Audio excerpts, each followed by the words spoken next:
Mingalaba, for any Burmese language speakers tuning in today, we wanted to let you know that our Better Burma mission has launched 3 Burmese language podcasts: Myanmar Revolutionary Tales, Dark Era of Burma, and Myanmar Peace, Women, and Security. These programs can be found on our website as well as on any of your preferred podcast platforms. We invite you to take a listen. But for now, let's get on with this episode.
Really happy to be joined on this episode of Insight Myanmar podcast with Hnin, and we're going to be going into her journey, which I think as listeners will hear is not only somewhat of a roller coaster, but also a roller coaster that is a microcosm for the roller coaster that is the recent history of Burma itself in the highs and lows, and now cautious optimism, we could say. But let's go to the beginning of that story. And before we do that, let's welcome Hnin for joining us. Thank you so much for taking the time to sit down and have this conversation. Thank you. Thank you so much for having me. Like I said earlier, this is my first time doing a podcast. So, my heart is racing, but I like that. For myself. Somehow I'm so thrilled in being in that position as well. So thank you for having me. I'm thrilled as well because we've connected for some time over the past few years. Other listeners have suggested to have you on and tell your story, which is more than worth telling, which is what we're doing now. So it's been years in the making. So really excited to have this and put it out to our audience. And let's get right into it because your story starts with family, community, activism, and trauma right from the early get-go. So, and your very birth comes at a time in a year that's quite significant. So kick us off with that. Yeah. So we can start with getting born right into it. So I was born on the 6th of the 8th of the 88, the famous 88.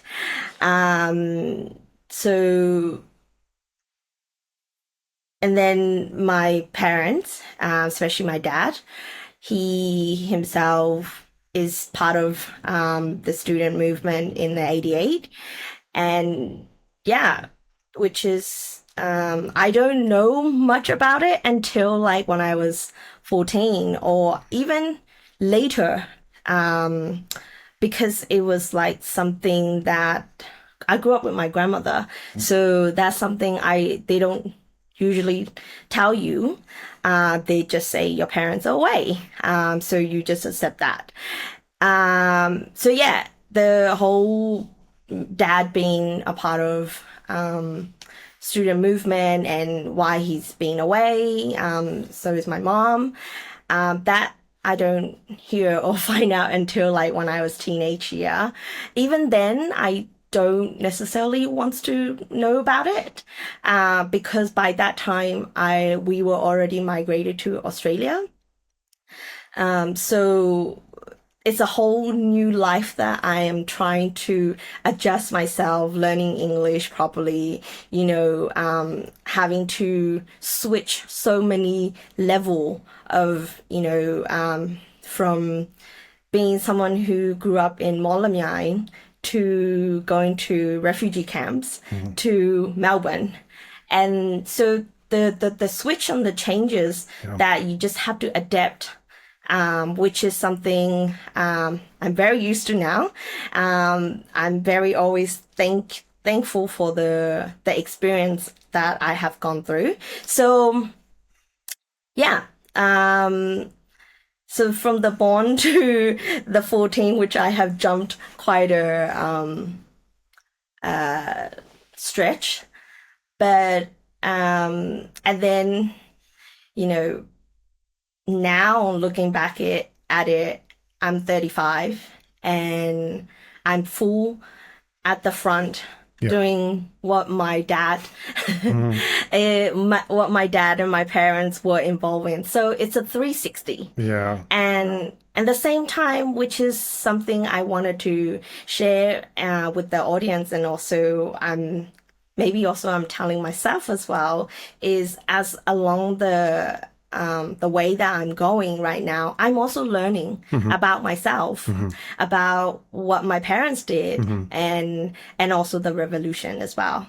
So in a sense that, yes, I am re-traumatizing in certain episodes, but at the same time, I'm also learning. If that makes sense. Yeah, it absolutely does. And when I think about you saying that you're now treading over some of the same ground that your father did, I had this thought form in my mind. I don't know how much that's beautiful and how much that's tragic, but certainly it's a microcosm of what this country and society has gone through. But let's go to those early years. So you mentioned, so you're born in 1988, a pivotal moment for the Burmese democracy movement.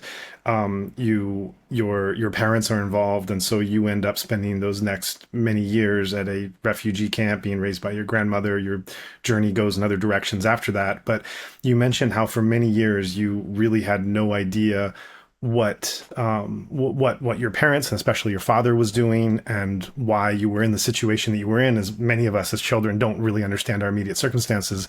But later, of course, you would go on to understand the contours of what 1988 was about, as well as more specifically how your parents were actually involved in that. So as you began to reconstruct that, what can you tell us now about what was happening during those first few years of your life? Yeah. So my dad actually left when I was 47 days old. My mom left like the country a year later. So the 12 years I was in Burma, I spent most of my time with my grandmother, who actually is a chef, and we actually live in 2-floor house, which is like on the ground is the restaurant, and then upstairs that's where we sleep. So growing up in the childhood, my memory of my grandmother cooking every day. The first thing I wake up is people chopping meat and picking vegetables, preparing for the restaurants to get ready. So that's what I grew up with until in 1999. That's when my grandmother passed away. What was your favorite dish that she cooked? Oh, see, this has always been my struggle because I grew up in the restaurant, so I can pick and choose whatever I want to eat, so I've always been privileged in that department. But, grass is always greener on the other side. So I actually prefer eating and love more of the street vendors that come during my after nap. Actually, talking about that, the nap meals, a certain street vendor food, those were actually my first Burmese food on the menu of Father's Office, which is a bar that I run in Yangon, which I will get, I'm sure we'll get in there. Yep, absolutely. So I grew up in the restaurant environment, and I grew up with my grandmother, who is my father, who is my mother. During the 12 years time, I actually spoken with my mom and dad probably 3 times on the phone. Oh, wow. Yeah. So, but those 3 times were like, the international phone call is a rare thing in Myanmar, and like the phone will ring like 5 house down our house. Someone will have to run down to my grandma, like, oh, your daughter calling you, and then my grandma will come and grab me or when I'm around because I'm normally out and about playing.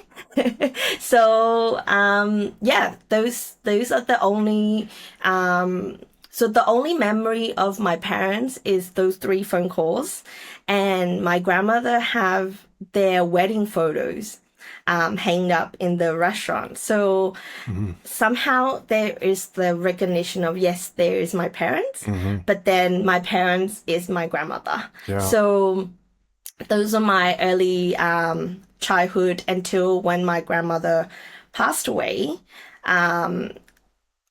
That's when my mom trying to get me out to reconnect with them in the refugee camps. So people always ask me, like, isn't your mom trying to get you out during all these years? The tragedy of the dynamic between my grandmother and my mother. My grandmother basically raised me up when I was young. So she literally told her daughter, you can have your daughter when I'm no longer here. So that is also another reason why I didn't meet my parents until when I was 12. And then, so I had like this little gap of me. So I grew up in Molamyai, and then after my grandmother passed away, I went and joined my other grandmother, who is my dad's mom, in Yangon for 6 months. But I remember like monsoon season, and I see my auntie, my dad's sister, walking into my school class. And next thing you know, she was talking to a teacher, and then the teacher came and got me. And then she just said, we have to go to a hairdresser. I was like, okay. So, as you're young, you don't question, you just follow along. And I had a very boy haircut. And then my auntie just told me, you're going to see your parents. That was it. And next thing you know, I traveled 3 days crossing the border to reach to my parents' refugee camp. So up to a certain point to the Burma, like I think from Yangon, we had to go to Ye. And that's where my auntie stopped joining us. But then my uncle still continuing to take me to the border of Thai-Myanmar border. And then my mom had hired a Thai detectives to come and get me from the border to the Manila camp, which is near Kanchanaburi. And after 3 days later, I am right in front of the refugee camp. And just to drive home, in case those listeners didn't catch up on it, the reason for that haircut. Okay, so the reason for the haircut, which I didn't know either why my whole clothing was changing. I was wearing a boy t-shirts and a shorts, and later I found out that there's a potential that they could, if you're a girl, you could get snitched away, to be sold or any sort of security reason for being a woman can be snitched. Yeah. So that was the instruction that come from my mom and the people who's trying to get me out. Right. So then you're with your parents for the first time in a refugee camp, also for the first time. What was that like? Yeah. So the first time seeing my parents in real life, and the first time I am going to a refugee camp, and the first time I'm meeting my 2 younger sisters. So growing up in Myanmar, I was the youngest. So I don't like sharing. That was my struggle, the first memory of it. I mean, they say it's your parents, right? And then because all my life I've been seeing their wedding photo, they look familiar. That was like the brain adjustment that I did it myself, I guess, for a 12 years old. And then I lived in two different refugee camps. So the refugee camp I arrived to it's called Maniloy. So Maniloy camp is not a refugee camp actually. It is a student so the camp was formed for the 88 students. Yeah. So then there is the refugee camp which we moved to, which is called Hnin, which is much more closer to the border, whereas Maniloy is closer to Bangkok. So to be honest with you, I don't actually have a lot of memories in that refugee camp. I think I blocked my own memory.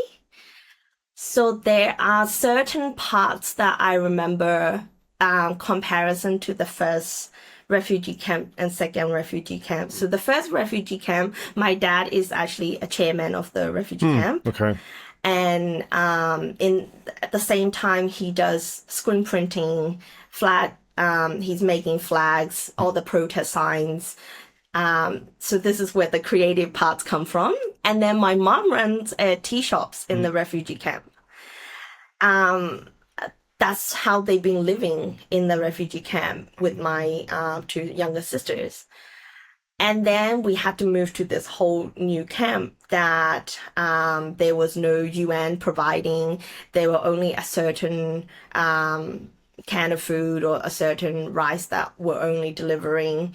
And then probably like the size of the room that the family actually live. So it was huge changes. That's the only kind of thing that I remember, and me trying to adjust my living situation with parents and sisters. Kind of that was also. On top of that, it's a refugee camp that there is no light at nighttime. There's a sharing shower, sharing, toilets. So this is all like very new. It's just almost, you don't have time to question. You just live. Yeah. And then 2002, early 2002, that's when my mom was like, we gotta go. We've been here 14 years. Come on, to my dad. And so originally we were supposed to go to America. Because of 9/11, there is no refugee was taking. So my mom's like, okay, we're going to go. We have to leave here. So we migrated to Australia, Melbourne. That's where another home is. Right. Yeah. And did you ever figure out or reconstruct later in life what it was your dad, both your parents and your dad especially, was doing in 1988 that forced them to have to relocate and live for so many years in the refugee camp? To be honest, I still don't have the answer, like completely. Yeah. Because I actually asked my dad in 2022, around September, I think. This is when, right after I finished hosting an event in London and Manchester. We were trying to work with diaspora community, Burmese diaspora community, and we hosted incredible 4-day exhibitions in Camden, London, and also we did 1-day exhibition in Manchester. I know that my dad is a part of ABSDF, but there's no in-depth of how he's involved, where he is, how long he did, what kind of thing he did. I don't have these details, but I know he's a part of it. So after the exhibitions and the fundraising, even previously we have mentioned that the money we get is to support artists. Yeah. You know, to support whoever that needed, especially on the ground for the artists. And yet I still got this question of, is she going to give the money to ABSDF? Oh, because of my dad. Interesting. Yeah. Is a BSTF still active in Yes, post-20? Yeah. they are. They are still active. I think they only do trainings now. But my dad is not active anymore, yeah. nor I don't have any association with the ABSDF. Sure. So that's when I was like, okay, I need to know what you did. That's when I was like, you need to tell me what you've done because I don't have answer to when people are asking me all these questions. Yeah. Because as myself, I didn't know. Yeah, right. So that's when he was like, okay, if you really want to know, then I will write you a book. Wow. So he started writing on his birthday, which is 5th of October in 2022. Unfortunately, he passed away last year. Oh no, I'm so sorry. It's okay. So, yeah, it's I don't know where this book is. He has written stuff. So there's my mom left still for me to ask. Yeah. But even then, my mom still didn't meet my dad for a couple of years. They were separated, even though they were in the jungle. So I'm a bit hesitant to ask her because I'm more closer to my dad in a revolution way. I'm closer to my mom in a personal way, is who I go to. But when it comes to revolution and, activism is someone where I go to my dad. Yeah. I mean, there's just so much there. It's this, it becomes this profound mystery for you that is not exactly closed, but the pathways to finding that answer become more limited and more effort to do. And it also just strikes me, as you say, that you're close to your mom in a personal way, but your dad is the revolutionary sense. And I think I want to underscore this, especially for foreign listeners, that sometimes when we're looking at situations in Burma or anywhere else, people say, well, I'm not so into politics. I don't really do the political thing. And then when you break down, well, what is politics? And in some situations, when you say you're not into politics, it means, well, I'm making a political decision by pretending that I'm not making a political decision.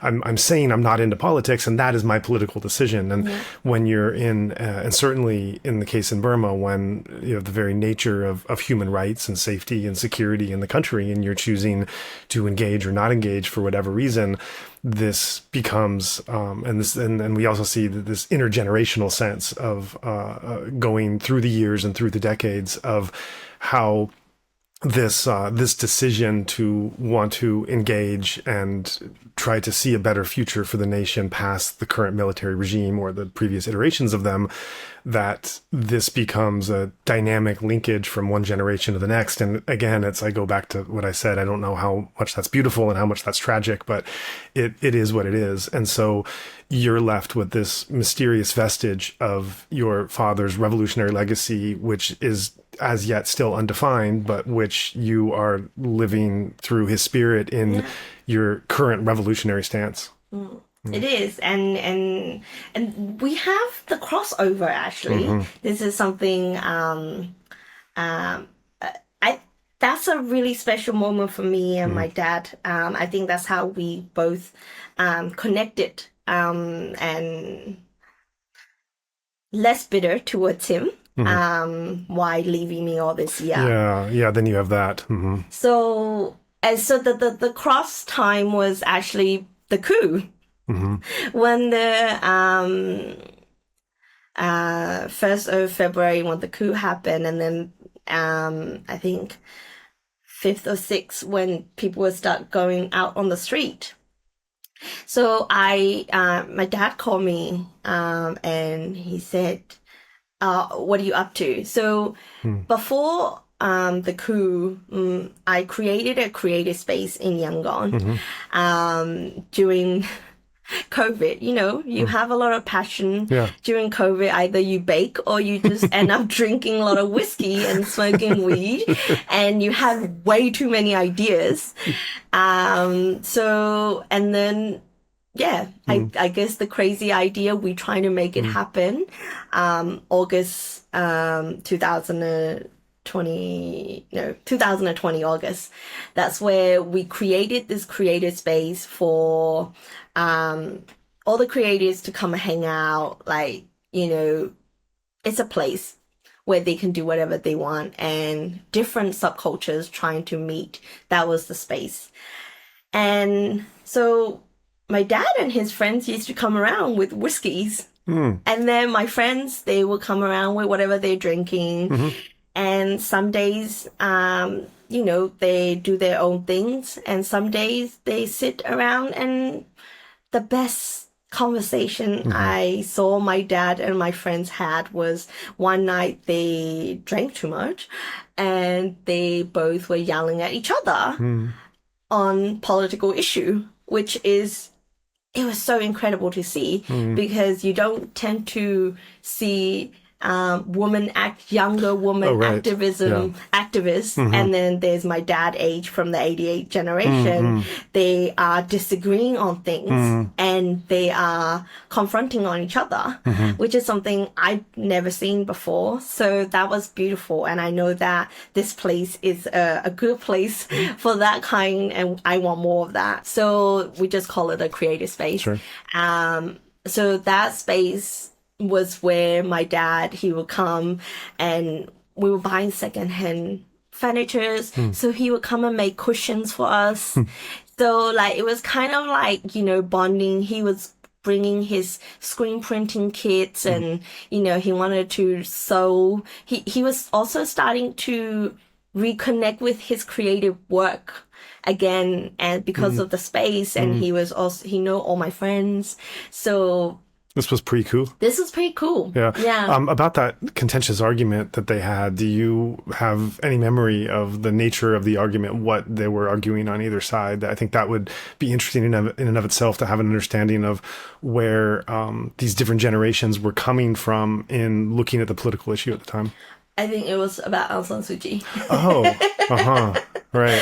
I didn't really, because this is another thing. I know it was about her, and this is something the two generations share, and that was pretty much it. I try not to get involved, and we're just there as an audience. So there was my dad friends and my other friends, there's three of us. We just sit in the corner and just watch them two arguing away, or debating, you would call it.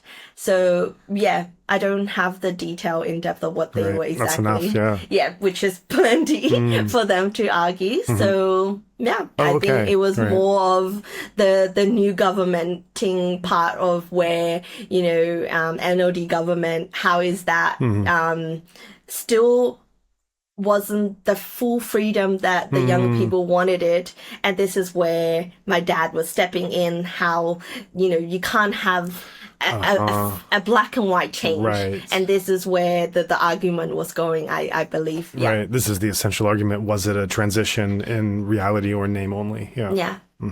So the crossing over time was when the coup happened, the protest was happening. That's when Dad came into my house, and I said, I'm going out for protest. He was like, I'm coming with you. Oh wow! So that was the first time. So our space was in Bougainville. And then we're going to Soulé, which is only a few blocks away. I would normally walk, but my dad was like, oh, it's fine. We'll just get on a bus. Okay. I've never been on a Yangon bus before, ever. Oh, wow. And this was my first time going on a bus with my dad to go to protest. Wow. Which was a special moment. Yeah. And that was I was like, as we're walking down the crowd, and, he was putting his 3 fingers up, and I was taking a photo of him. And I was like, what's the difference? What's the difference between your time and my time? Yeah. And it's surreal to be having this conversation with him and asking this kind of, being in that situation at the same time. So he was like, "Oh, you guys are just much more way cooler and connected to each other." He's like, "We wouldn't know what's happening in Tamwe Yeah. if something's happening in Yeah. Sule, because obviously there's no connections and internet or phone line whatsoever." So, and how and also it was much more. It wasn't just the student. There was a lot of people, just like, it wasn't just the young people. He's trying to say that it's more diverse and a lot more that are coming out. So that was one of the huge moment of him and I.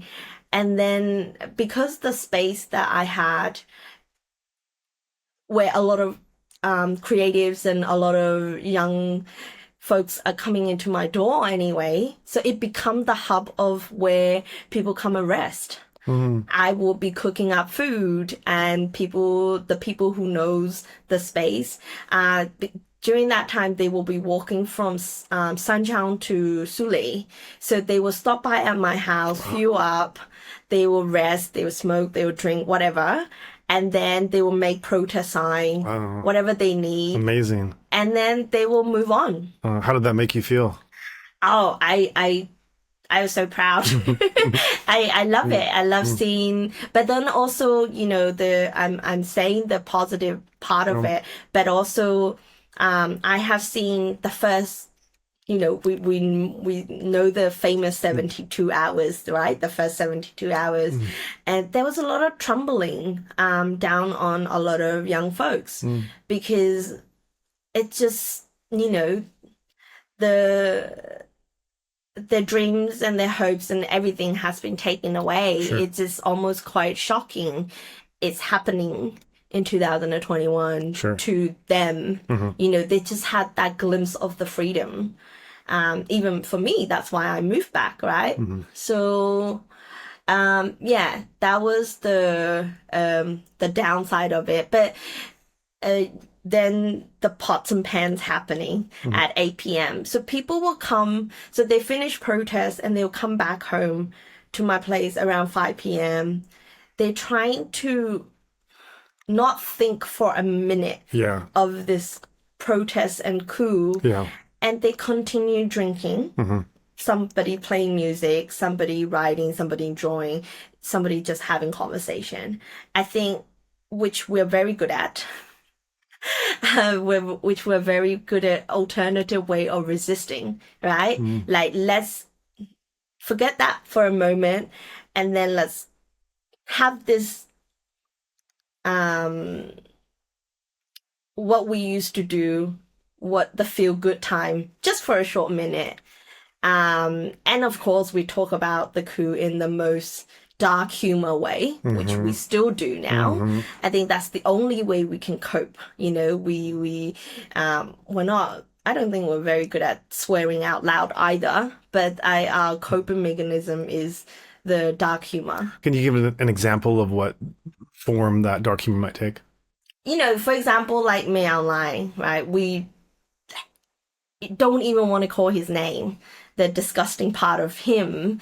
But having to have his nickname, like, don't be Jabut, which mean like, don't be like Shorty. That could be one thing. You're giving us this glimpse into how the Burmese activist community, especially at this time, the ones who are out on the street, and that those very first few weeks, you're giving us this window into the kind of inner language, speaking in code that they were doing. This is I think this is very valuable for our listeners to have an understanding of how they were relating, how they were coming together. This is also historical evidence of what the vibe was at this time. And the longer we get away from it, the more the memories start to shift and lose the actual feeling of those times and experiences. And I also wonder, you describe the pride you have in what you're providing. You describe the both the exhaustion, but the exuberance combined with the dark humor of the groups that are coming and coalescing, and sometimes then the recalling that the coup and the lost dreams have taken place. The one thing you haven't touched upon, and I'm wondering if this was also a part of that time or when it started to arise, was the fear and the terror that something could happen, and what form that started to take, and then when something did happen, the reaction to that crackdown as it started. Yeah. Going back to the proudness of it, right? This wasn't like this creative space was supposed to be for subcultures to come and have fun and all that, right? And when the coup happened, it was kind of, it just fall into naturally. It wasn't being forced. It was just like, it's there. It's for people to use. So, and then, another a moment with Dad was also, I think it would have been mid-February to late February. That's when there weren't any crackdown yet or shooting. The journalists, they didn't have any press jackets. Nobody was printing them. So Dad was like, I can print it. So we were doing screen printing at my house. We were doing 600-700 press jackets to go all around Myanmar. So it was something, okay, what is it needed? What can we do first? And then when they were shooting down on the street, this is when we were starting to do first aid training, which is, it was crazy. So on the Bogolese, very down the end of the road there's always tea shop at end of the road, right? So my ex-partner, who is British man, a white man, so I just tell him, go to and sit at that tea shop the next 3 hours and look out for anyone who's coming to. So there is small precaution that we're thinking of. But then if you think about it now, even if a whole bunch of truck of soldiers going to come in, what is he going to do? Or what are we going to do, right? Yes, there is a potential that could come and hit, knock on our door. We still have to continue doing, right? So I hosted 2 first aid training at my doorstep, and then that's when I was like, okay, we need to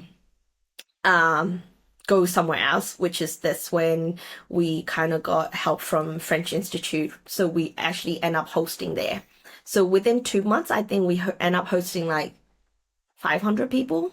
Wow. So it just, because during that time, when somebody gets shot, it's only your friends has to carry that body away and also stop bleeding. And, these kind of, we don't grew up with the first aid training classes, so that was something they were eager. And also on top of that, there's a snitch that we also have to worry about. Like if someone that informs someone that we're doing a first aid training in French Institute, like it's fine if people are still in French Institute, but once they leave, that's when people will get in trouble.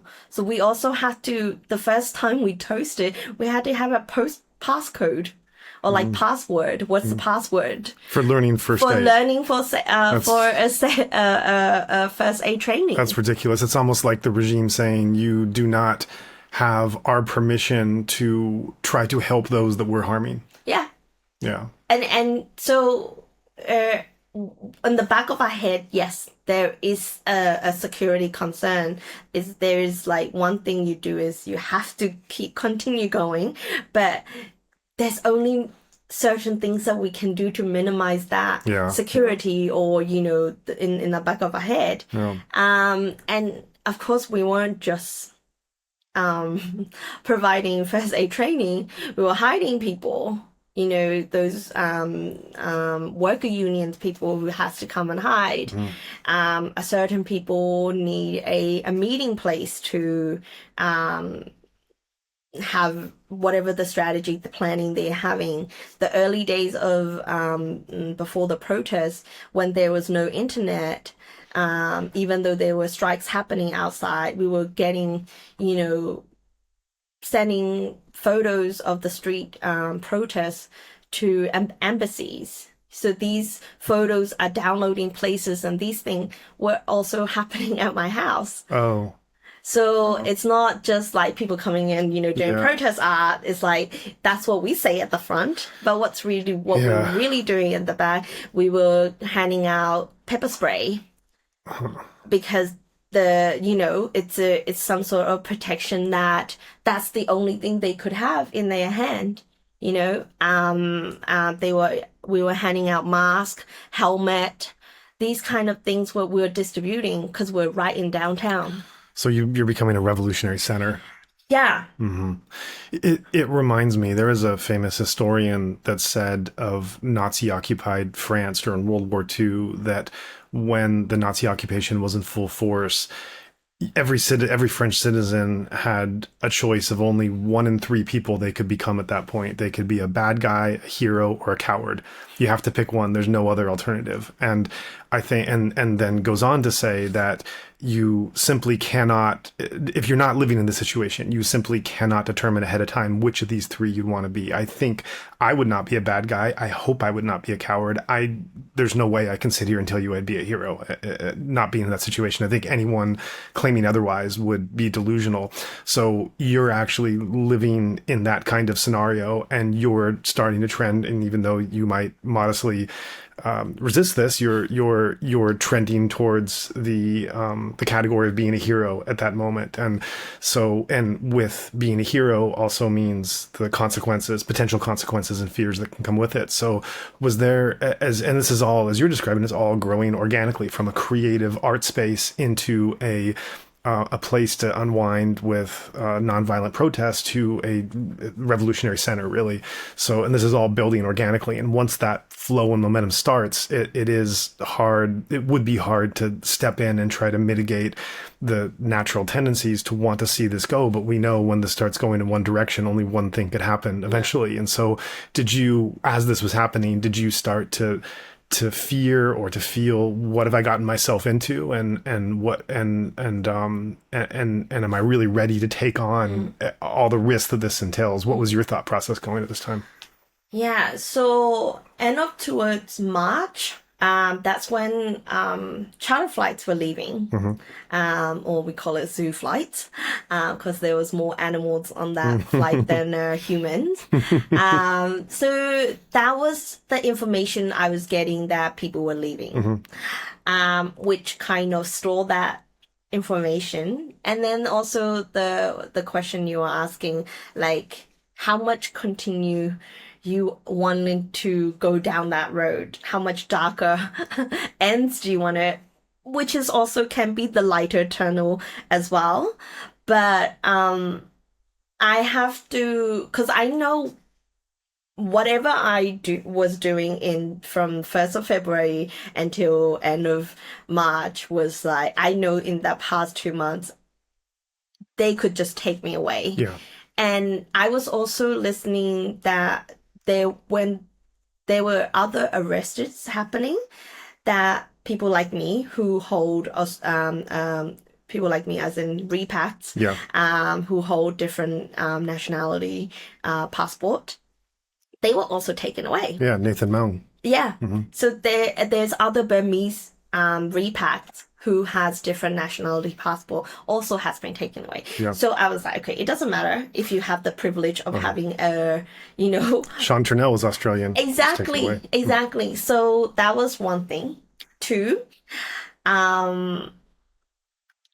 do I wait for them to come and knock on my door? Or do I leave so I can continue helping?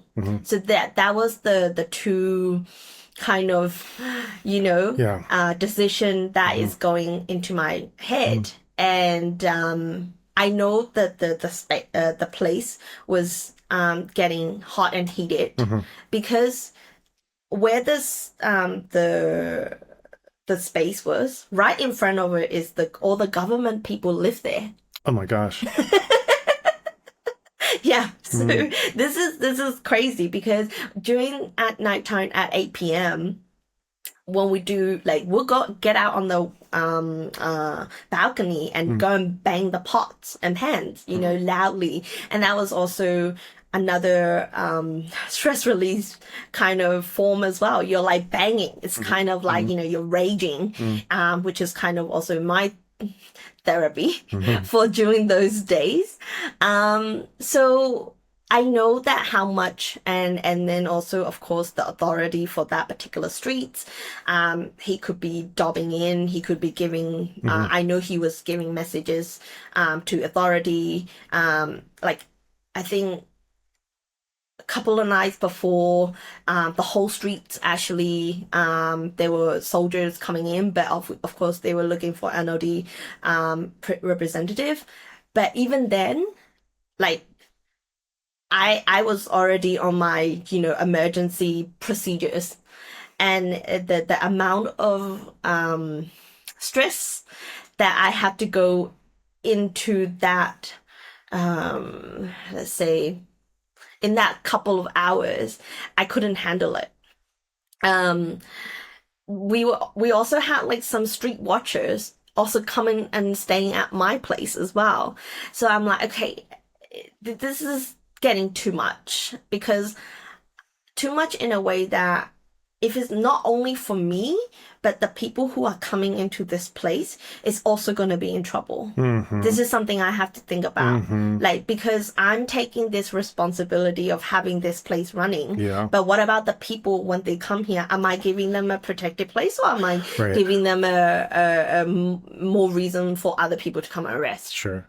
So this is where I have to come up and making decision. And of course, the charter flight, the time, keep in mind that was COVID.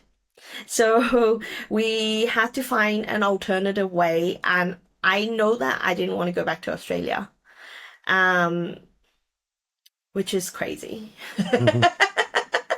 Maybe because the Melbourne has so many lockdowns during that time as well.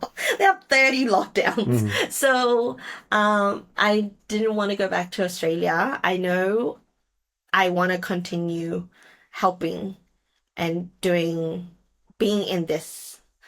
So yeah, I just packed in a suitcase, left this place to someone. They continue running, but more of the creative space rather than the revolutionary space. Yeah. The other thing I was going to ask, you mentioned how as it started to shift into a revolutionary space, you were providing certain kinds of minimal protection towards those that were brave enough to continue going out with nonviolent protests in spite of the crackdowns that were happening. And as you and I assume your friends and your team were providing those, was there a feeling as you were giving these items of fear, of terror, of knowing that you're suiting someone up and giving someone support that might not come back? No, I didn't think of it in that way. Maybe I'm too optimistic in that time. You have to be. Yeah. You have to be optimistic to be able to working and supporting, and because there are so many, every day you are getting a phone call or a message, or you are taking in someone you don't know, and everything you could hope for and you have is the trust, right, within your inner network, that you beyond that, you're putting yourself in a risk. You know what you're up to. There's a potential of coming to arrest us, and also have to accept that. When I was when I was in that space, this is also, I don't know if that is optimistic, but that's the reality of, yes, there could be people coming to arrest me. Was it strange living in that new reality? Because nothing you had ever done had prepared you for being in a situation in which you found yourself overnight, just everything overturned overnight. And was this new reality something that you fell into and seemed natural and organic and just adapted to, okay, these are the new rules and this is how I engage? Or were there ever moments where you felt a sense of surreal quality breaking in, that this is really where you found yourself? Yeah, it's a really, really bizarre. I always say to myself that I'm home out, dim out, which means I'm not here, I'm not there. So I tend to be in that situation a lot, and somehow I'm very well adapt to it, and I thrive in that matter. So what you were saying earlier, accepting that this is what potentially they're going to come and get me, but also in the same time helping these people. Yeah, to be honest, all started off with I'm doing something right. Yeah. I'm helping people. Yeah. And I know that helping people can be that I'm gonna get in trouble. Yeah. So, and helping people, which is gonna get me in trouble, sure. Like I said, I could choose not to host these people. And the crazy thing is that, hosting people is that another identity of mine, which is my mom and my dad. When we got to Australia, like every Friday or every Saturday, we have Burmese community coming to my parents' house. My mom will cook food, and the wives are playing cards, and the mans are doing the politics talk, and the kids are playing whatever they're playing. So I actually grew up in that environment. So during that time, and now that you're asking me this question, like I was just hosting people that who they feel that they can be here, and it's crazy. There's that one end, and then there's the other end. Like, yes, I'm gonna get in trouble. That makes sense. Yeah, that makes sense. So I want to move next to your journey after leaving Burma and what you've been doing since. But actually, before going forward, I just want to go a little backwards and fill in that gap to have, for listeners to have a fuller understanding of your life journey, which really is incredible in the meantime. So from the time that, if we could pick up from the time that you found yourself in Australia and after leaving the refugee camp with your recent reunion with your parents, up until the transition when you head back to Burma, if you could pick off from there and talk about the career that you ended up going into, which is a whole other area to talk about. Yeah, the gap, the gap in between of arriving to Australia, and then, okay, we can start it from 2011. That's when country was slightly kind of open, but not open. I was the first family member to visit Myanmar in 2011. During that time, I had to apply for visa to go to, it was very expensive, from what I remember. I'm like, and that was my first ever overseas trip by myself. And it was back to Myanmar. People ask me, why are you going back? I'm like, I just miss my grandmother place. I just wanted to go back and see as an adult, like, what is this place? Is it still exist? Sure. So first time was 2011, 2013. I also went back with my mom and my sisters. That was the first time my sisters visited Myanmar. First time they ever been. Wow. So that was also another kind of amazing witness to see. And also the first time my mom and we were in my grandmother's place. So it was kind of like family reunion type. And then 2015, my third time visiting to Myanmar during Thinh. water festival because I've never experienced water festival before. So I got my friend who's also Burmese. She came with me, and from 2011 to 2015, I saw the huge Yeah. switch. In 2011, if I want a cappuccino, I would have to go to Trader. You know, I'm still Australian. A Melbourneian A here. Melbourneian, Yeah. you know. So, and then you go to in 2015. There's like okay, there's a whole lot of small business was popping up, and which has really inspired me. Yeah, yeah. And another crazy part is that prior to 2015, so after 2013 visit, I went back to Melbourne. So my mom is also a chef, and she's been wanting to open a restaurant in Burmese restaurant in Melbourne for the longest time. And I said to her, if we're going to open a restaurant, let me go and learn the proper, you know, because especially with Australia, we need to have a proper rules and regulation that we need to follow. So let me go and do it. Keep it in mind, all my life, I don't want to be in politics or activism, nor a chef, because these are the things that what I am familiar with, Right. unknowingly and knowingly. Yeah. So I decided to study as a chef. In 2015, I already finished doing my course. And when I came back and I came and talked to my dad's sister, my auntie, like, I would like to open a bar. Will you be interested to invest? Because as of us Australian, we cannot put our name down on a business. We need a local partner. So yeah, next thing you know, I went back home in 1st of May. I pick up a second job to get cash in hand.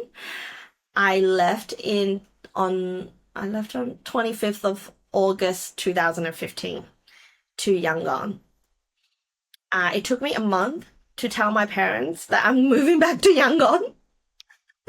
I was so scared to tell them like I'm going back because they fought their life to get for us to have a better future, you know, better system and the whole thing to Australia. And I'm like, hey, mom and dad, I'm just gonna go back.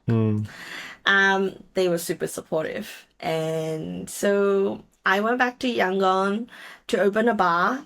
I don't know anyone because I didn't grow up in Yangon. I know my auntie and I have my one other friend who used to study in Melbourne. So that was it. I just but you know, one thing mom always taught me was if you don't know, you just ask. So there's a lot of questioning happening during 2015 when I moved back. And then, yeah, we found a place in front of Secretariat. And of course, learning the history of the Secretariat. And I named the bar Father's Office. What's the meaning behind the name? The meaning behind the name. So, you know, Bojo Aung San, that's where one of his office, and that's where he got assassinated. He is nation of the father, and it's his office, so Father's Office. So a lot of people get it. Some people don't actually come to the bar because of that meaning. My current boyfriend, he's like, I never foot on that. I never went to that bar because I know the meaning behind it. Okay. So this is the time that I'm still Melbourneian, and I'm trying to learn about my culture, learn about my food. It was a whole learning curveball in this new place. you know, it's crazy because I'm in Myanmar and I'm in refugee camp. I'm in Melbourne and now I'm back to the journey to Back in Myanmar. transitional area Yangon. Yeah, where everything was happening. It was a wild west. Everything was Yeah. opening up and flying in all directions. Yeah. Yeah. And then there's a lot of like entrepreneurs. Yes, there were. That was a whole nother incredible time from 2015 to, you know, 2018. Well, I'll say 17. Even then, yeah. So that's when I'm trying to relearn a lot of things about, you know, Yangon and Myanmar. And then opening a bar, which is, again, it's very personal because during that time, it's either in terms of a bar, you either go to beer stations or you go to like fancy cocktail bars, right? Explain what a beer station is for those who don't know. Beer station is based, most of them has Myanmar beer tap. Yeah. Which are like 800 chats during that time with the exchange rate, probably like 50 cents or 30 cents even. And then you just have like lots of tables with like green plastic chairs. And then with the tablecloth is using the vinyl of the old posters. So and you will have like some beer station will be a bit more generous, which has like a lot more food, various variety of food. Some just the, you know, tea leaf salad, ginger salad. They can be quite grimy. Yeah, it's everyone affordable kind of thing. Yeah. But the only thing is about beer station is very men oriented. Yes, that's right. You know, that's right. Yeah. Someone like me who has a very loud voice, who laugh very loud, who does not dress apart as a Burmese woman. Right.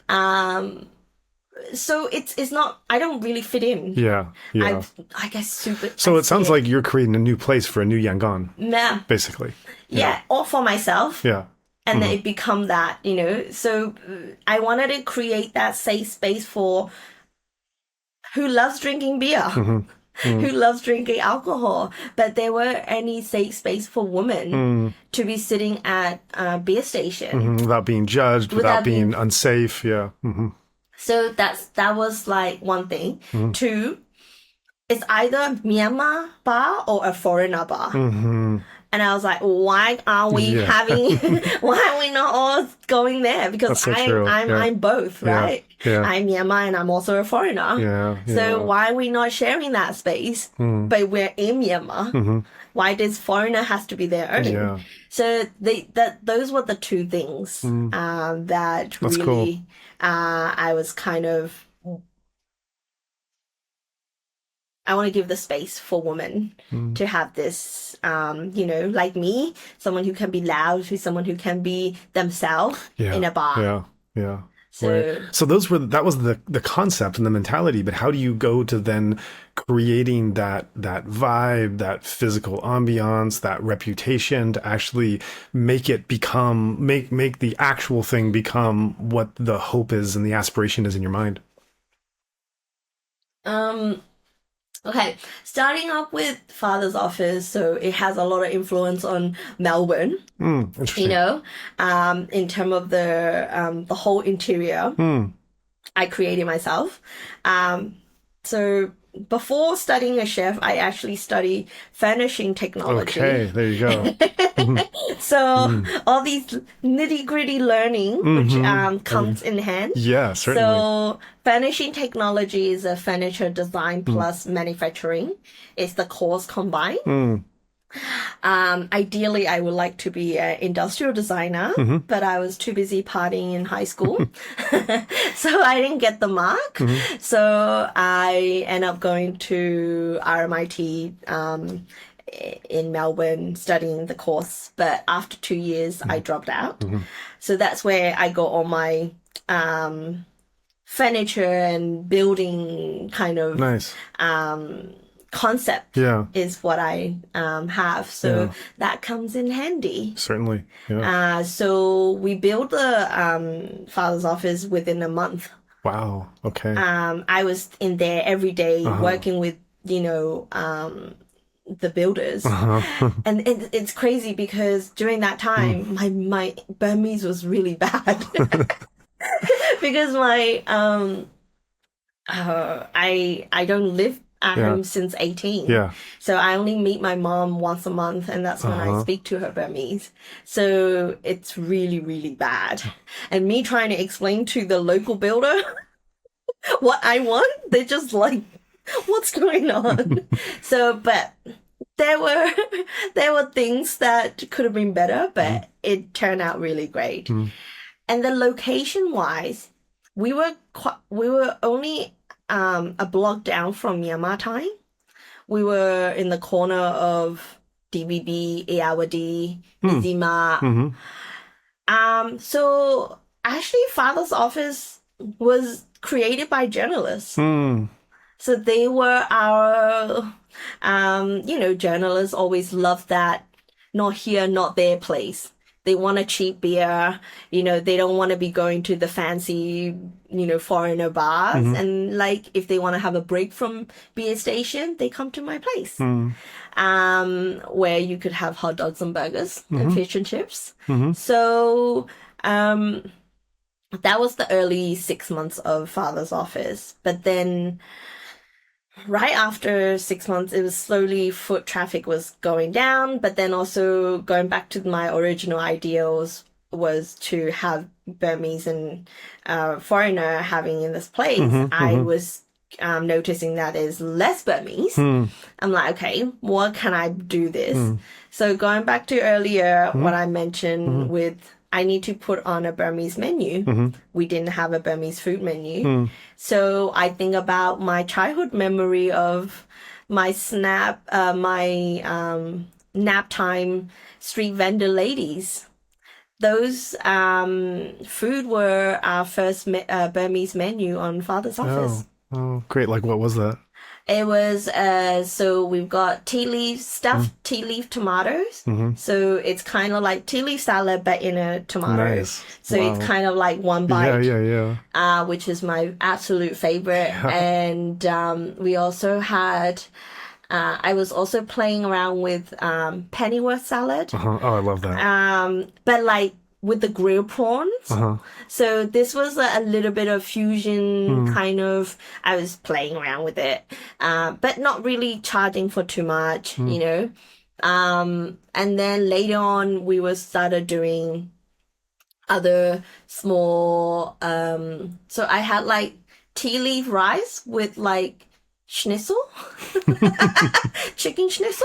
Nice. It was also going well. Yeah. So this was something that, like people who were coming to Father's office, they were trying something new, within something they're familiar with in the menu.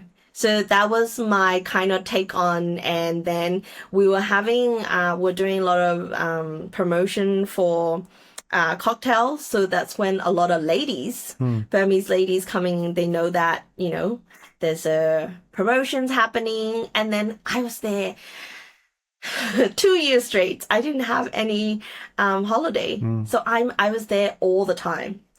And like I said, being a very loud voice in a bar, people recognize that, oh, there's a woman who's drinking in a bar. She can be loud. She can be that. So that's kind of in a way that a lot of ladies, next thing you know, in 2000, I'll say 17, 18, that's when like most of customers are ladies. Wow, interesting. Yeah, so it started to also be a place where you were challenging gender norms and traditional gender identities and setting a comfort for a new way to just go and be yourself and develop into this new Yangon. Yeah. Right. That's great. So you mentioned that you became a chef and that you studied Burmese food for a while, Burmese cuisine. Just have to take a slight detour. We've had other Burmese chefs on before, and the question I always like to ask, because you get a different answer every time, and because listeners don't, outside of Myanmar, don't necessarily have a ready answer for this, is to describe what is Burmese cuisine for someone who is unfamiliar with it and might know Thailand and India and China and some of the neighbors, but don't know what defines Burmese cuisine. How, I'm sure this is a question you've been asked many times in Australia. How do you answer what is Burmese cuisine? Yeah, I think I can answer it. I've been answering the same questions since I was little. And the best way that they could understand, especially in Australia, even though there's a lot of Burmese people now, yet there's still Burmese food is so little comparison. Right. Like I grew up with Vietnamese food, actually. Yeah. I eat banh mi every day. So, which ideally one day we will get there. You know, everybody will be talking about Burmese food. And when I'm describing Burmese food, it's like, we know China, we know India, we know Thailand. Mix it all up, but a subtle way. We just put all of this in a subtle way, and you will find it in different restaurants has different, a certain way that they will be dishing up, or a certain tribe that is closer to, if you're in a China border, like up in the, you know, Chin Kachin kind of way, you will have a certain food that is a little bit more influence on China. Sure. You know, whereas even on like where I grew up in Myanmar, we have influence on Thai. You know, what we use is very, very similar to Thai cuisine. So that's how I've been describing to a lot of people. But my absolute favorite is curry. But I said curry without any giant spices like India. So that's always been my how I define Burmese food. That's great. I always reference the salads, how that's the one thing I find really unique is the different kind of salads. And I love the Burmese salads. Yeah. Well, see, it's a different approach, whereas I'm going towards some way that what people are familiar with, what they have in their life. So it's kind of like, okay, that's similar. The salads are the most unique to me. The salads are the thing that's hard for me to put a pin in what's similar to those, and that's why I like them, because they're unlike any cuisine I've had anywhere else. So That's true. Yeah. So then we're catching up to your journey and where we're at now. And just to recap, as I referenced at the start of this roller coaster journey, you've been at the highs and lows that also mirror the nation. Born in '88, your father being a part of the ABSDF, and the separation, the growing up without your parents, with a grandmother, refugee camp, then going on to Australia, being somewhat a Burmese, somewhat a foreigner, then the highs of coming back with the transition, being a part of the new Yangon, actually not just enjoying the new Yangon, but helping to co-create this new Yangon as one entrepreneur among many that's rising everything up. Then the coup hits, it's a real low, but it's mixed with perhaps something of a sense of community and solidarity and optimism of coming together, reliving your father's footsteps. And then we left off in your journey in March of 2021, where you take one of these zoo flights and you don't want to go back to Australia, even though you have the privilege that many don't have. You don't want to take that privilege. And instead you go to Thailand, and your journey continues, and your advocacy and activism and optimism, solidarity, community, hosting people, gathering everything, creativity, all of these things are happening in all these forms. And we haven't even gotten to that yet. So tell us about where the journey has been going these last few years and what you've been doing here. Okay, yeah. Wait, we're only done halfway? Not even halfway. So actually, we got to Thailand in April 12th. The first flight that we tried to fly out was somehow it was a fake one. So that was another crazy, intense moment before coming out of Myanmar. So the 2 weeks we had to stay in Sakura resident, which were a lot of like junta, associate where also family was living as well. So, which was really, we were a little bit paranoid, even though we were in, this fancy place that we were in, because we already left our apartment. We didn't want to go back, just in case if there's any security concern whatsoever. Let the people, whoever, continue creating this place to have full freedom of it. And then, so we arrived, eventually we got the proper, the legit charter flight, and we got to Thailand, 2 weeks quarantine. And then I had a friend who was like, oh, my dad is also want to support the revolutionary people. So he gave us his apartment to stay for 2 months for free in Bangkok. So, I mean, it's only 2 of us, but I end up having like 6 people in the house in 2-bedroom apartment, because everyone is, you know, they left Myanmar because they have passport and they can afford ticket to come to Thailand. We don't have any other plan. Yeah. You know, What now? So yeah, what now, right? And like in terms of work, in terms of also because COVID And revolution. Yeah. revolution. So there's a whole lot of things that, like, you know, as usual, what do you need? I have this place. Do you want to sleep on the couch? You know, I got this for free as well. So we were sharing among, and then there was a group.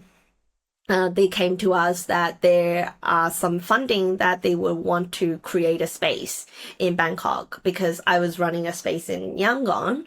So that's when we created this exile hub in Bangkok. And that's where we were like, okay, some of the creatives can come and live here for the 2 months before they figure out what they're going to do. At least there's a place you can stay and sleep there. You don't have to worry about rent for the moment. And, you know, because we all love Burmese food. If you cook, it's less cheaper than purchasing. Sure. So we have, you know, I know Trish has come on board. So Trish and I, we were living in that same house. So, you know, we were cooking up storms, and then we were just sharing we have yoga teacher who was teaching us yoga. There were a Brazilian jiu-jitsu guy. He was teaching us Muay Thai. You know, at around 6 p.m. would gather around and, you know, update on what's so not good with the news back at home. And we're trying to erase that memory with many beers and singing song. So that was the something that we were in that particular space. And then the COVID lifted. That was also crazy funny, because in Thailand, the first when they were giving out vaccine, they were giving it to the people who has like 5 chronic disease. And then I was just like, just pretend you do. Just go. So there were a certain weeks, a certain hospital were giving out these vaccines. I would get everyone up, and I was like, you need to go to that register link and register. It doesn't matter. Put anything, you know? So, that was now we think about it, it's so funny, right? But the thing is, it wasn't funny during that time, because if you don't have vaccine, you can't go to places, like especially living in Bangkok is so expensive. So some people want to move like Pai or Chiang Mai, but you can't travel if you don't have a vaccine. So, and on top of that, all my friends has Burmese passport, you know, which is somehow is a problem, you know, in Thailand. So that was something that, you know, like I said earlier, we are very good at resisting. We're good at, you know, finding a solution. Doesn't matter. There will be always solutions. So my friends were drinking so much soft drinks the night before, just to just in case they were asking for if there's any particular disease like high blood sugar, you know, obesity, that kind of things that we had to make up to just to get the vaccination, you know? So, and then fast forward to 2022 February. That's when the big day is coming. I call it re-traumatizing day for a lot of us, most of us. And we were like, what do we do as a collective? The people who are in there, and we have a lot of artists in the house. I was connected to some of the artists, and my ex-partner, he was still involved he wasn't with us, but in the hub, but he's still involved in a lot of helping some of the artists. So we were like, let's put on art exhibition, and then Trish and we cooked for 2 days, and we had food fundraising and exhibition that was host. I think we end up like getting around like 80,000 baht or something like that in 2 days. Wow. So yeah, that's when, okay, collectively we can do something, that was something what we were trying to achieve, that even in the exile, we know that we were still supporting the revolution, being a part of it in some ways. But this was something collectively we can all be there. We're showing horrible things, yet we're still in one space, talking, chit-chatting over mohinga. Still, and that was something you could say a new Burma was born officially.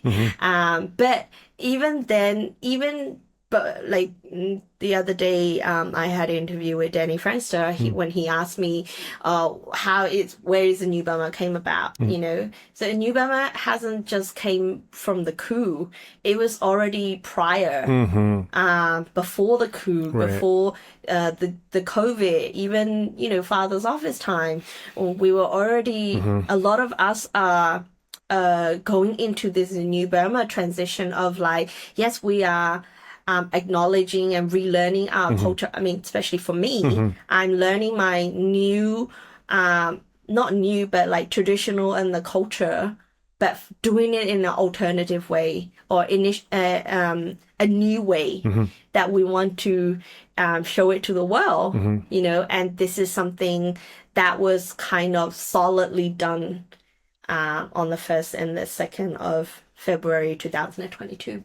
And since then, A New Burma has been prolific in terms of the activities you've done. And what I think is so cool and unique and interesting about what I see of A New Burma collective is it's at the same time very funny and fun, and also serious and dark. It's a collective and a community, but it's not. It doesn't ever feel defined or rigid or really focused on particular key people that are doing it. It seems amorphous in terms of who gets to, who comes and goes and who takes part in it. The events seem very interactive and have a kind of free flowing feel, but they also feel like they have a sense of structure and thought and intention, and not just we'll just do anything and let it happen. So, and I think not only from what I've seen of the events, I haven't actually been to a New Burma event, but from what I've seen of how they've been shown online, that's the feeling I've gotten. But even your like your Instagram page and websites that you create, they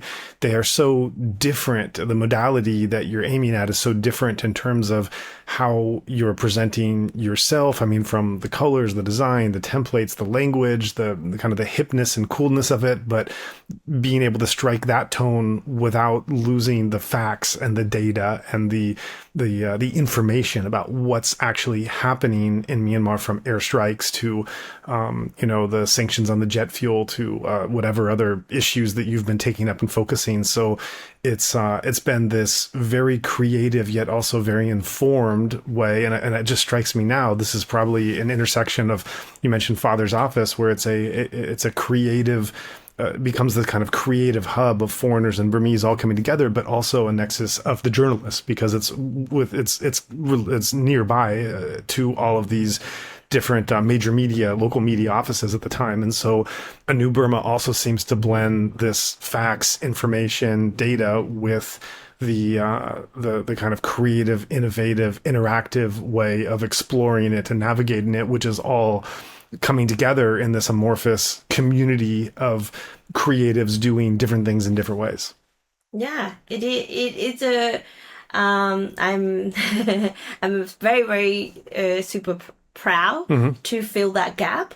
I call it a gap because it's a huge gap. It is. That is so overlooked. Yes. Which and that's the one thing that I have to keep advocating.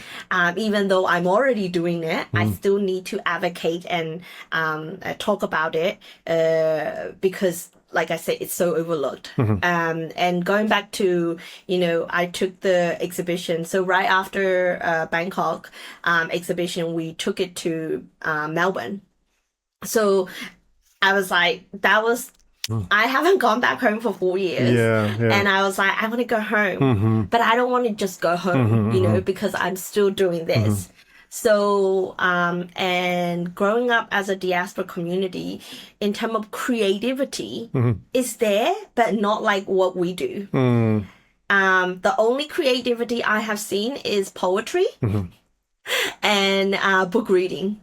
Those were the only two. I mean, and then there is like, people going up on the stage and singing karaoke. Like most of the community event, which is still happening now, everywhere in the world with the Burmese community, what they do in a fundraising event is people go up on the stage and dance, and they will sing. If they have a famous person, they will get them.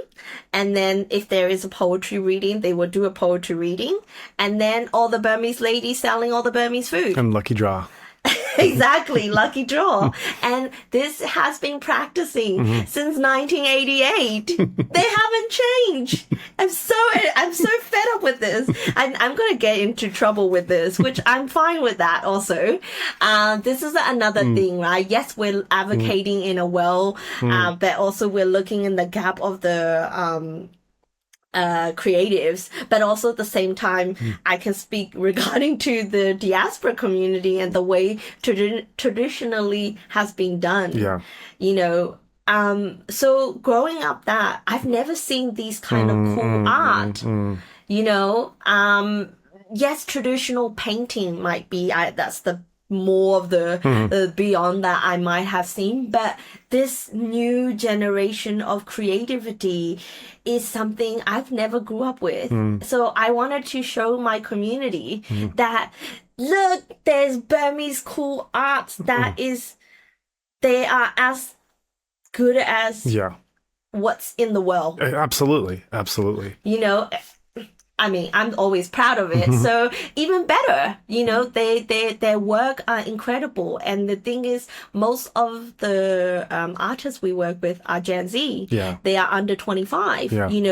If you look back, the COVID and the coup, they've never shown their work, nor they are all self-taught. So which I'm even more proud to be presenting this. So I took it back to Melbourne and I showed that to the community. Unfortunately, we didn't get a lot of people because there's no singing or singing along in the giant hall at some school. I was actually done in a little bit more of a posher area. It was a warehouse. So this is something that Burmese people are like, well, what's going on? Why are you doing an event in a warehouse, right? So, but we were actually able to get Australian curators to come and curate the show. Yeah. And we had our previous Australian ambassadors used to sit in Myanmar, in Yangon. They came. Mom and I, we cooked up. The first time cooking together. Wow. We cooked up 7-course Burmese dishes. And we had her host it for 30 people in the exhibition. Yeah. So that was So it wasn't just the creativity, but also we were able to showcase our food and our art. But we're talking about revolution. Yeah. So exactly. It's a win-win. Right. For the people who are coming to participate. They're able to have the food, look at the art, the creativity, and on our side, we get to tell them what's really happening in Myanmar. Yeah, and it sounds like it's not like one of those events that you have to do. It's one of those events you get to do, where you don't just show up because that's what's expected of you, but there's actually something really engaging in there. And I really also appreciate how you're talking about using art, and not just any art, but really dynamic art that hasn't been seen by youths with a vision that's had everything taken away from them but their ability to create that art. And I especially like what you're saying about trying to have a movement, because that's really what this is becoming, more than just a community or a hub, but some kind of movement of presenting this in a different way, which I think is more than needed from breaking away from those old models. I think that the way that what you've done with the New Burma and trying to reach and fill that gap is really incredible, and is a one of one. You've really broke the model in terms of the events you're trying to do in the community you're trying to have. And I feel from what we've tried to do and we've tried to go, I do feel kind of a solidarity or kind of like cousins of we're going about it very differently. Yeah. But I feel like the intention of wanting to bring a medium in a different way to a different space and with a different audience to try to tell a different story from the same set of circumstances, there's some kind of symbiosis there. Yeah, and that's why, like, we can recognize each other even, when you first reach to us, and like, it's a small circle, when it comes to there are people who are inside Myanmar doing stuff, and then there is people who are out in exile, and then there's the diaspora, right? So this the three kind of way that which I kind of put to. So looking at a New Burma and the events that you've done and where you're looking to move, tell us a bit about how you've had this organic journey into being what you are now. How do you understand what a New Burma is, and what directions and aspirations it has going forward as this resistance to the coup just continues year after year? Earlier days, like I said, a New Burma is something that we want, things that traditionally done traditional way, but also recreated in another innovative way, right? That's something which we still try to do that. But now that we are 2 years down the line, we're starting to know what kind of things we're good at, and what is that we can support, right. What is the direction we want to go. So starting off, before getting to that part, I will want to start with is we want the gap of the creatives, right? Especially the support that they don't tend to get.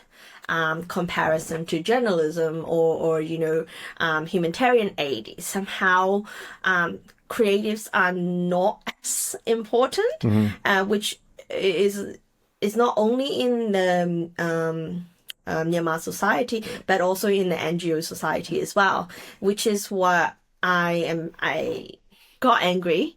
And why is that this people are overlooked? Because artists are not just artists, they're also activists, they're also political prisoners, also they are in the revolution as well, especially if you look at 2021 coup, is because of the creativity that was gone and reached to the international news, with the way they were creatively protesting, right? Absolutely. And that is something that especially Myanmar protests were highlighted in the newspaper. So this creative way of protesting, like for example, there was like naked men walking down the streets, and like some people were getting married on the strikes.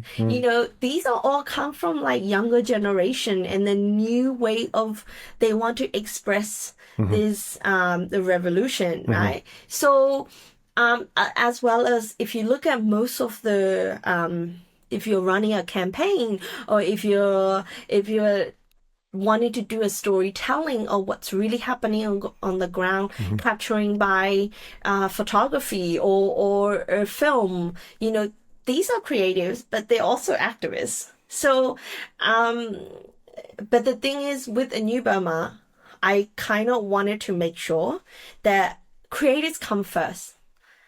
because activism is going to come anyway, because we are a part of this journey. We are a part of this revolution. So we are all, it's almost like a built-in identity of a activism, you know, which I try to hide away from, or try to not accept that I'm a activist.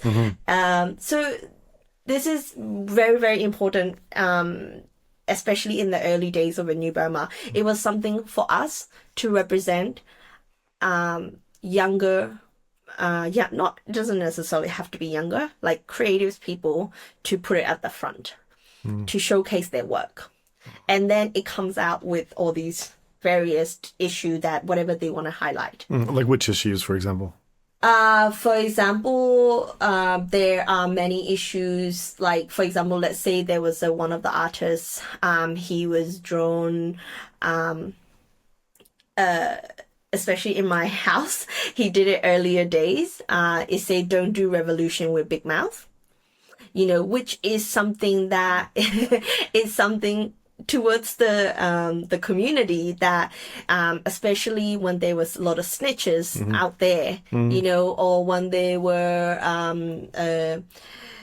last year, where there's a photographer and an anthropologist. She was following CDMers on the ground, you know, but she was doing her photography work, but the issue of it is about CDM doctors and the airstrikes, right? So the storytelling is going to be there, but we need to representing this creative, this artist work. So that was the very, very start of what we wanted to highlight and what we wanted to give platform. So we end up getting the first show. I think we had eight artists from inside the country, in the exile, but also the diaspora. So this is another way, like how is our community can connect from inside and outside. That was another thing that the gap is also missing. And also the exile, because, you know, artists are everywhere, especially Burmese artists, but there is no such thing as they all coming together or how connecting, right? It's like, also, for example, the one that we did in London, we had 30 artists. So again, the 30 artists that we also had from London, they were able to see, oh, there are these artworks are pretty cool. This is coming from inside of the country, right? It's kind of like sharing, but then also we use a community. So for example, as I mentioned, when we were in Australia, we use Australian curator because we want to go from community to community, which they already understand the art well. They have the mutual language, which is art.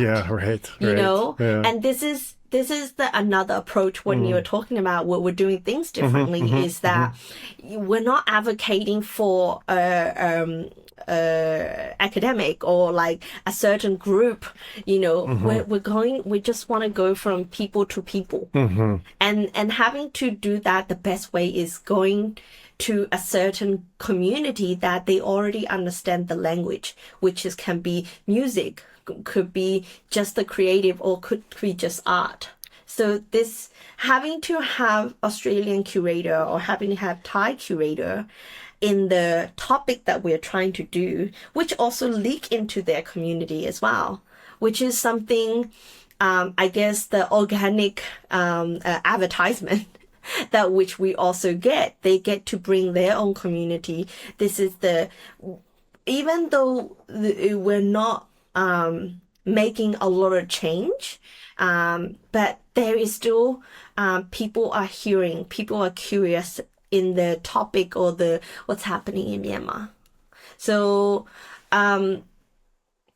whereas going to, now that is after 2 years, you have seen comparison to just putting 30 artists their own work together.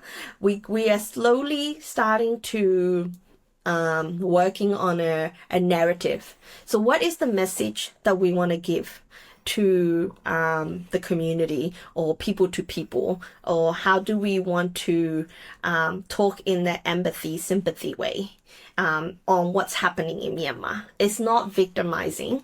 We're not going into, there is this tragic is happening. It's not that. Right. There's the layer on top of that is the creativity that we're giving, that sympathy, empathy, the level that is art can connect.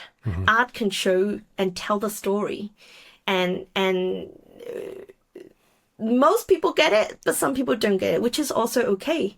But I think that is the new way, and New Burma is trying to wanting to continue. So, for example, just 2 weeks ago, we held a exhibition at Greenhouse co-working space, which we worked. The topic was about political prisoners.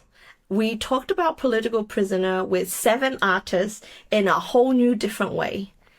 And for the people who are coming to see this show, they didn't think that it's a political prisoner. They come to an exhibition and they learn about political prisoners. So it's the flip. Interesting. Yeah. So I think that's a new way, like you said earlier. There's a cool thing happening. If you want to learn about it, you can learn and dive deep into it. Yeah. And by doing that, if you look at the other side of it, the world is burning. There's Gaza, there's Ukraine, and we spend our time on social media, so much time in there that we want to flip through the tragedy and the sadness of all this thing. We only want to, because our brain can only react to the good, feel good part, right? Yeah. So if you were approaching to audience, we're doing a political prisoner thing, no one's going to come, but you are doing a show that is by AR. There's a filter that you can come and try it out. Or there's a contemporary dance that is done by who is a Burmese diaspora. So having to find, I guess we're trying to find an alternative marketing skills here on top of the art form that you come and see, especially when we were in Bangkok show, when we did airstrikes, about the airstrikes in Myanmar. First of all, because of the security, but secondly, we cannot say, nobody will come if you say like, it's airstrike. It's about airstrikes in Myanmar. But at least the narrative that we came up with is when we see the plane. How is Myanmar people, when they see a plane, how do they feel? And how is the rest of the world seeing a plane? And so these kind of a narrative, which is also something you're making people think, which we don't tend to think these days anymore. When we see it on the social media, I was like, yep, you just flick through, right? And with a New Burma, we're trying to make people think, find the alternative way of telling story about what's happening in Myanmar with the coolest artists. Do you get any pushback from the older generation of doing something very different? Yes.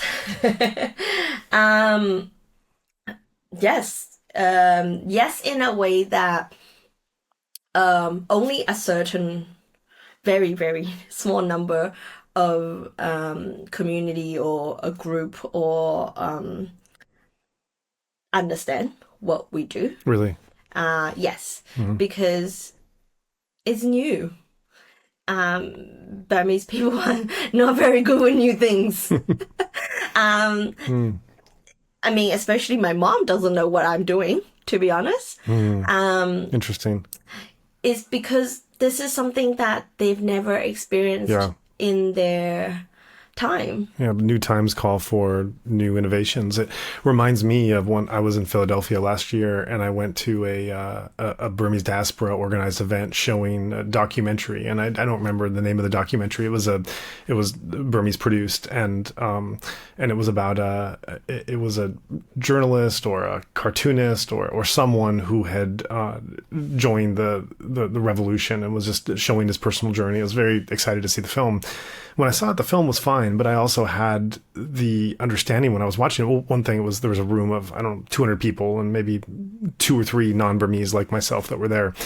And watching the film, I realized that if someone had happened upon this event and heard about it and came to see it, it'd be very hard to actually understand the film because there was so much context that you had to know by understanding what was going on in Burma. It didn't explain anything. It just put you right in the middle of this person's journey in a very personal way. And if you didn't know why he was taking the journey he was taking, it'd be almost incomprehensible. It'd be indecipherable, really, is what it would be.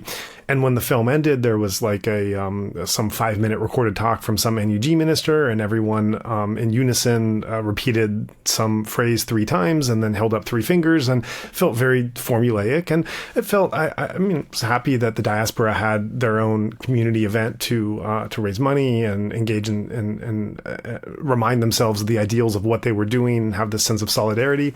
But it also felt this sense of like, if this is all you're doing, then I don't see how you're going to get too many other people than me, who's already as committed as I am for the reasons why. And if someone did wander into this, as I said, I think it would just be very hard to understand both the film and the discussions after the film and the nature of the event. And so, not to say that, and I've been to several other events like that throughout the United States and different states, not to say that those events shouldn't be happening. They certainly serve their purpose. We're not saying that one is better than the other. We're saying that one is not enough. And that especially, I think, really this sense of like new times and new challenges call for new solutions and new ways of thinking, which is a new Burma. Yeah, 100%. And we need, like, earlier I mentioned about how, previously, things were done to, or like things were advocate or things were, I don't know, how do I say this, in the community, things just traditionally done in a way that you're not reaching any new people. Yeah, exactly. And exactly. which is, and then in the end of the other hand, you want the help from various different community or, especially like, let's even talk about Chiang Mai.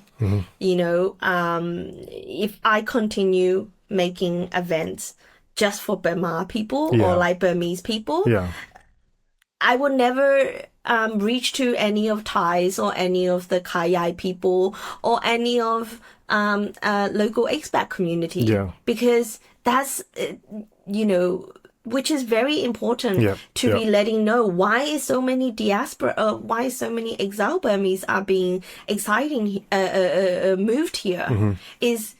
There must be a reason, but why is the reason is something that you need to share that with the community that you are living in. Yeah, right? And you need those allies. You need that allies for able to, especially like me who adapt in so many different places. You need to know your neighbor. They need to know you. Yeah, you need to talk at their frequency too. Exactly.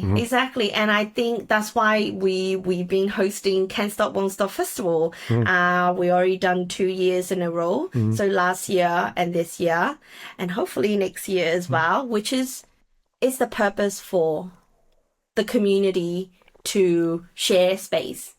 We had Thai artists, activists come and share the space. They come and jam the music, or they will rap, or they were be a part of the exhibitions or a part of the food vendors. We're sharing the in the end of the day, we also don't want to lose our culture and ourselves just because we're living in another country. But at the same time, we can share our culture with wherever we are. And, like earlier I mentioned, like I grew up with a Vietnamese community, like they are sharing their culture to us. That's why I get to learn that. Whereas the same thing for us here, we can't just be in that bubble. That's why it's so important why a New Burma is working with local artists, local community leaders, trying to be there so then we can widen the network. We can also share our information of what's happening in Myanmar. That's awesome. And it just to go back to what I was saying before, what's so cool is that you're at the head of this movement, this community, but you're not a leader in the traditional sense of being a gatekeeper and authority. Really, you're a leader in the sense of creating a platform where everyone gets to shine, everyone gets their chance to contribute in their unique way, everyone gets a chance to consume it in their unique way. And if there's anything that's needed in this decade and where we're going and the way that we're all changing with the online culture, it's this kind of collective and communal sharing where you can use that medium to reach more about Burma beyond that bubble, as well as within that bubble to have people be able to express themselves and talk about things and talk in ways that have not been acceptable before due to the traditional forms. So it's just tremendously exciting what you're doing here, as well as how it will continue to grow. And then once the revolution is won, how what you'll do will then organically start to flow back into its place of origin and really be something to shape the new Myanmar and Yangon at that time again. Yeah, I'm very excited for that. Like you said, new, right? And we do have the vision of even the revolution finished. This is still continue growing. Yeah. This the platform for the creativity and the culture to be continue sharing, right? And what's for a New Burma coming up is I'm kind of excited to share this is we're gonna have a physical space in Chiang Mai. Oh, great. Yes. Yeah. So which we will the place is something similar to what I did in Yangon, a creative space where this time we'll have Thai and Myanmar. We actually have the next exhibition is September, which is the first time we've got 6 Thai artist activists and Myanmar artist activists collaborating. Not only that, we are consuming more Thai artists and Myanmar artists. We're creating this exhibition and performance and food as well, where we want to reimagining the city. If there is no border, if there is, it doesn't matter if you're Thai or if you're Myanmar, but you are in Chiang Mai. You are reimagining whatever. Sometimes some artists cannot reimagine because they are still in that being block of not reimagining, that able to share these kind of story and this is the first time we're actually putting on a show together that create a workshop and all that. So we have this physical space where the next 2 months we're going to have these artists coming to collaborate, and we'll be showcasing the work, as well as we have planned to do printed newspaper version. I know that there isn't any Burmese newspaper printed version in Thailand.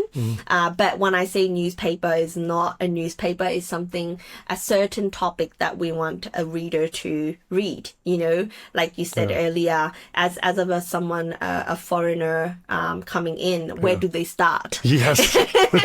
right? So let's just not overwhelm with everything and let's just focus on the topic. What is the one thing we want to focus on, and what is the one thing we want the reader to have? have. So there will be a lot of reflecting story. Like me, we were hoping to have, all the things I love, the 88 generation and the 21 generation. How does that come about? So these are the other topics that we will also have planned along with the annual festival, which is a space where we can just one day be Burmese and not worry about all the crazy things.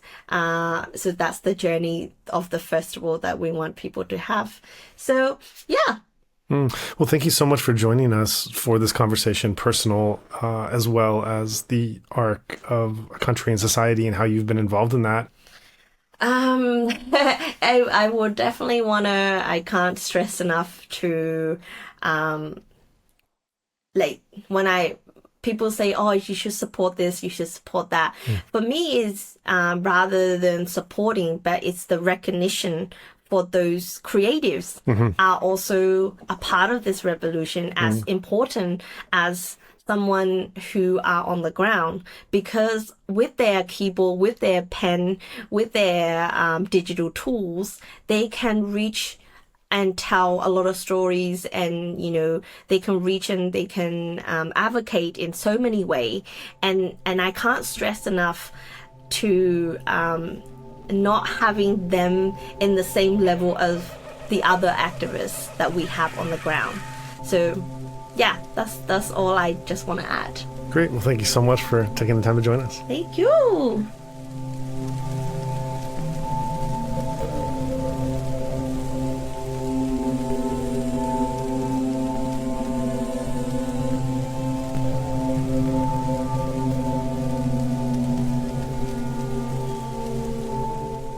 Since the coup, Better Burma has provided consistent humanitarian aid to vulnerable communities across Myanmar. Over time, however, we have also come to realize that another consequence of the coup is a severely collapsed economy. Trade and tourism have almost entirely evaporated, and local artisan communities suddenly found every opportunity of continuing livelihood closed off to them. To help support those artisan communities, Better Burma now brings items direct from their workshop into your home. These lovely pieces from a far corner of the world will not only light up your room or make a lovely gift for a loved one, but they'll also help dozens of artisans create sustainable businesses and livelihoods. Part of each purchase will also go towards our ongoing nonprofit mission. To see these beautiful crafts, visit alokacrafts.com. That's Aloka, A-L-O-K-A, crafts, C-R-A-F-T-S, one word, alokacrafts.com. Of course, as is your preference, you can also consider making a donation through our normal channels. If you would like to join in our mission to support those in Myanmar who are being impacted by the military coup, we welcome your contribution in any form, currency, or transfer method. Your donation will go on to support a wide range of humanitarian and media missions, aiding those local communities who need it most. Donations are directed to such causes as the Civil Disobedience Movement, CDM, families of deceased victims, internally displaced person IDP camps, food for impoverished communities, military defection campaigns, undercover journalists, refugee camps, monasteries and nunneries, education initiatives, the purchasing of protective equipment and medical supplies, COVID relief, and more. We also make sure that our donation fund supports a diverse range of religious and ethnic groups across the country. We invite you to visit our website to learn more about past projects as well as upcoming needs. You can give a general donation or earmark your contribution to a specific activity or project you would like to support, perhaps even something you heard about in this very episode. All of this humanitarian work is carried out by our nonprofit mission, Better Burma. Any donation you give on our Insight Myanmar website is directed towards this fund. Alternatively, you can also visit the Better Burma website, betterburma.org, and donate directly there. In either case, your donation goes to the same cause, and both websites accept credit card. You can also give via PayPal by going to paypal.me/betterburma. Additionally, we can take donations through Patreon, Venmo, GoFundMe, and Cash App. Simply search Better Burma on each platform and you'll find our account. You can also visit either website for specific links to these respective accounts or email us at info@betterburma.org. That's Better Burma, one word, spelled BETTERBURMA.org. If you would like to give it another way, please contact us. We also invite you to check out our range of handicrafts that are sourced from vulnerable artisan communities across Myanmar, available at alokacrafts.com. Any purchase will not only support these artisan communities, but also our nonprofit's wider mission. That's Aloka Crafts, spelled ALOKACRAFTS, one word, alokacrafts.com. Thank you so much for your kind consideration and support.